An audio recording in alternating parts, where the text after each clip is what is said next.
Hello and welcome to the Harris Federation Scheme of Work on Times of Change. This is a creative writing unit where you will produce your own creative writing when you've finished all of the lessons. This can be an imagined piece or it can be a personal experience of your own. So have your pen and paper ready and be creative. Remember, this is a video format, so you can pause at any time whenever you need to do your work or if you need to go back and recap any ideas. Enjoy your lesson.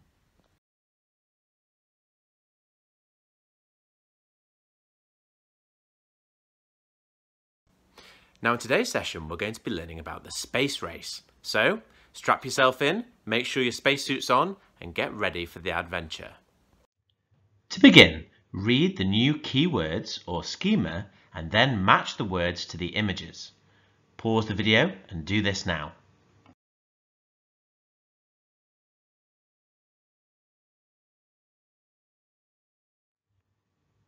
So, how did you do? As a challenge, how many of these words and phrases can you use in your writing today? The space race is the name for a period in time during the 1960s in which America and the Soviet Union, modern-day Russia, were competing to be seen by the world as the leaders in space exploration. But what do you already know about the space race? Look at the following 8 statements and write down whether you think they are true or false. How many can you get right? Good luck!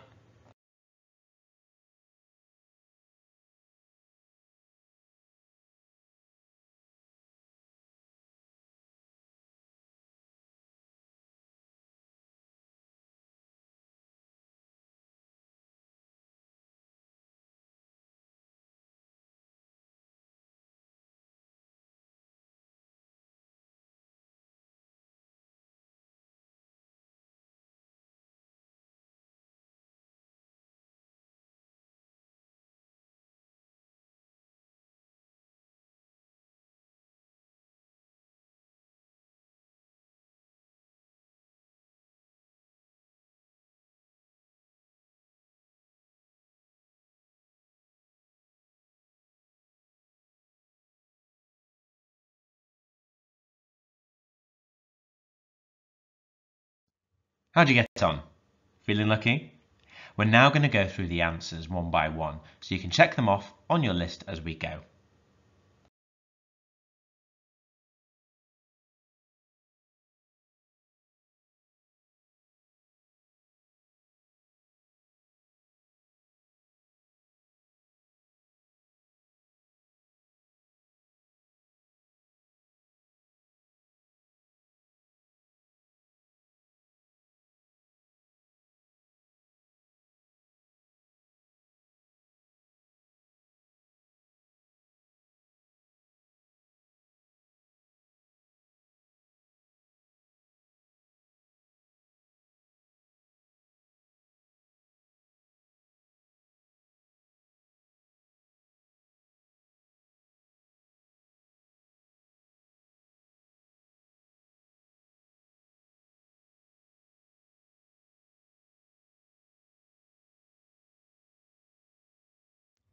Any of those facts interest you?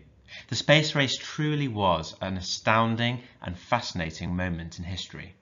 Take a look now at this piece of text and you'll see there are some words missing.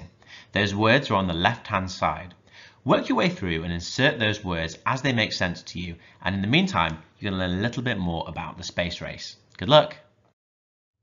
Let's take a look now at the answers. Read back through this passage again and make any corrections as you go along. Remember, if any words that you don't understand or aren't very clear, you might find them in the keyword section at the beginning of this session, or drop them into Google and see what comes up to help you. In 1969, America made world history as Neil Armstrong was the first man on the moon. As he took those first steps, he came out with the famous phrase, "One small step for man, one giant leap for mankind." But how did America get to this point?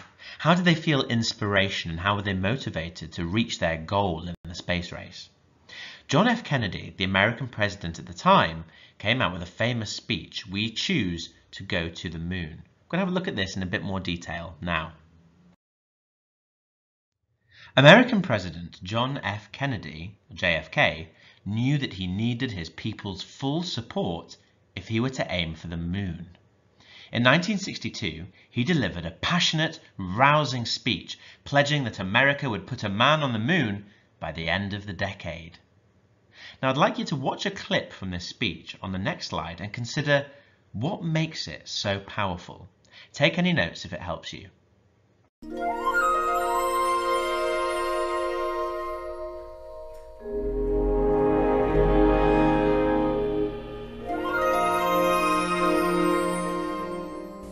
William Bradford, speaking in 1630 of the founding of the Plymouth Bay Colony, said that all great and honorable actions are accompanied with great difficulties, and both must be enterprised and overcome with answerable courage.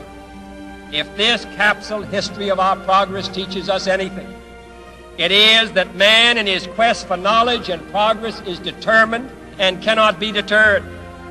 The exploration of space will go ahead. Whether we join in it or not, we mean to be a part of it. We mean to lead it. For the eyes of the world now look into space, to the moon, and to the planets beyond. Our leadership in science and industry, our hopes for peace and security, our obligations to ourselves as well as others, all require us to make this effort, to solve these mysteries, to solve them for the good of all men. There is no strife, no prejudice, no national conflict in outer space as yet. Its hazards are hostile to us all. Its conquest deserves the best of all mankind. We choose to go to the moon. We choose to go to the moon.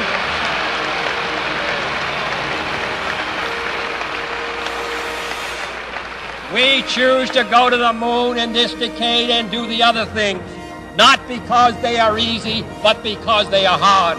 Because that challenge is one that we're willing to accept, one we are unwilling to postpone, and one we intend to win.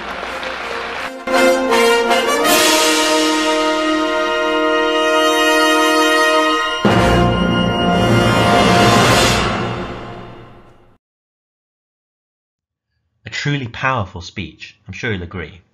But what made it so powerful? Let's take a look at a few ideas now. If there's anything here that you didn't think about, feel free to add them to your notes. So first of all, you may have picked up on his optimistic or hopeful tone. This is used to inspire his audience and make them feel like they're in good hands. Similarly, the emotive or emotional language is used to inspire his audience and get them on side. He also uses collective words, those pronouns such as we and us, that create a sense of togetherness between him and the American people.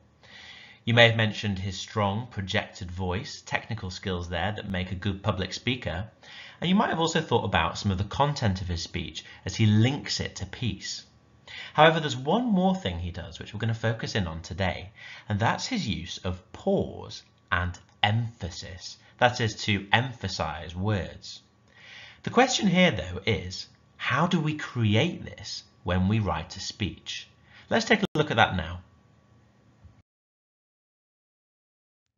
You may have already figured it out, but punctuation is what we can use in writing to help us separate out thoughts and ideas.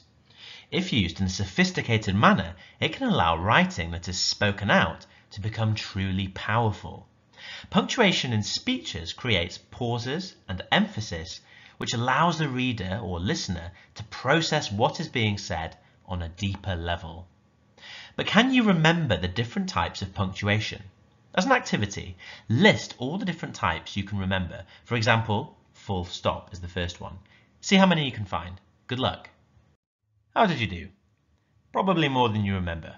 Have a quick look at them now, recap all the different forms of punctuation and make sure you feel happy with them. Once again, if there's anything you need to look up, do feel free to pause the video and do that now.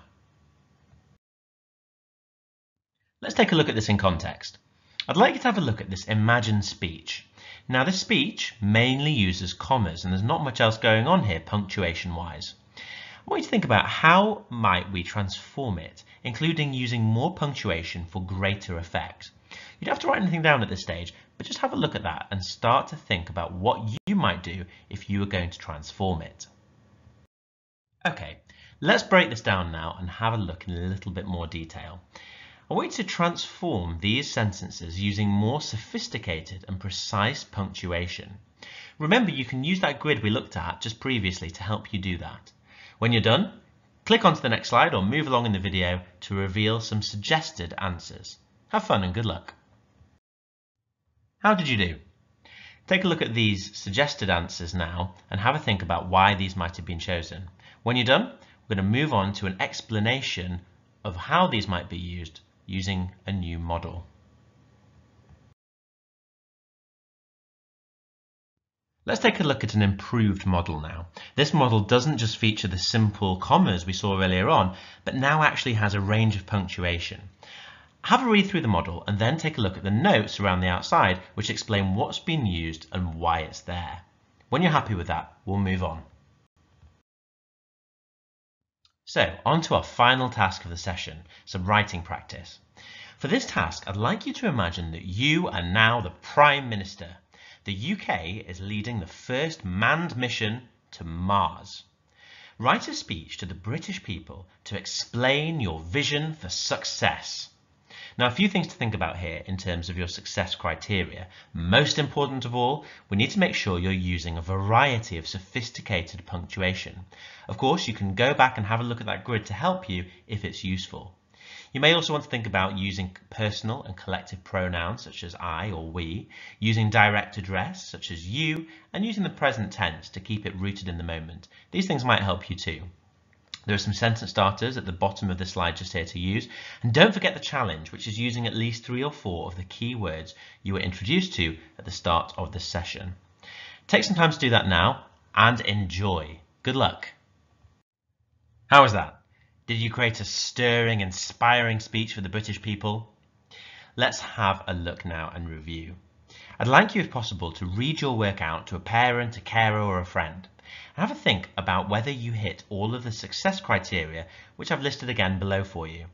Did you also complete the challenge? As you do this, I'd like you to annotate your work with arrows to show what effect each piece of punctuation has. Go back and look at the example I did if you need to. There's a picture on the right to remind you. Good luck.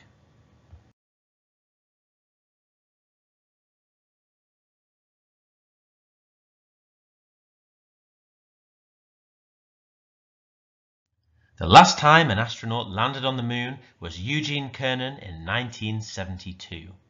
Since then, NASA and other organizations have devoted time researching the possibility of humans one day visiting destinations much further, beyond even Mars. But this is still just a dream.